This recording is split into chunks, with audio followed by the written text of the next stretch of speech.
Next question, looking to get out of low paying insurers, or how do I negotiate a higher rate? Well, I'm biased. I'm a practice owner and I'm also in love with marketing, right? A couple reasons that is. One is if you do marketing well, it completely takes the pressure off of selling, right? And most of us as PTs, we don't like to sell. So that's number one. Number two is I think this is really a marketing problem. And so think about this: if you walk into a room, exam room A, you ask the person whether it's Jane. Jane, why are you here? And Jane says, well, my doctor told me to come here. Now, what payer does she have with that information, right? There's no way that we could possibly know that. And I doubt, I've never heard of a single PT private practice owner going to a clinician and say, only send me your best paying patients with the best paying insurance, right? We don't do that, right? We take everybody. So on the other end, you go into exam room B and it's Jane and say, Jane, how'd you end up here? Well, my girlfriend that I go to Silver Sneakers with, she told me to come here, right?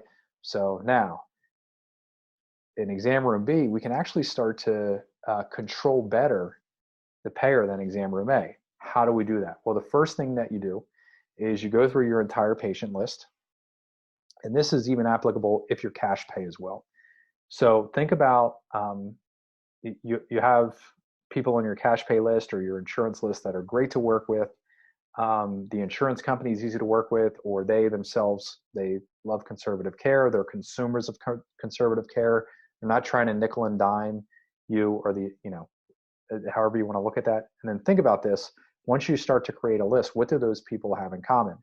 If it's an insurer, maybe they work at the same place, right? Maybe there's a large employer in your area that offers the best insurance. I would figure out, and this is what we do, how to have a relationship with them by providing them value, right? So maybe there's an HR person there and they have 500 employees and you just say, hey, what are the main things that people are missing work for here? Maybe it's neck pain because everybody's sitting at a cubicle and they're looking at a computer screen all day. Great. Do you have lunch and learns? You do. Every single month you do a lunch and learn and you do a 30-minute recording that you beam out to all of your 500 employees and you pay them to watch it. Fantastic. How do I get started in doing that, right? And now you're in. We have one of those relationships that's been going on for 16 years.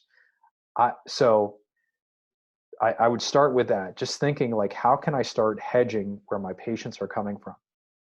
The next thing that I would do is do an audit, list every single new patient that you've had in the past month for a clinic. If you have multi-locations, just pick one clinic.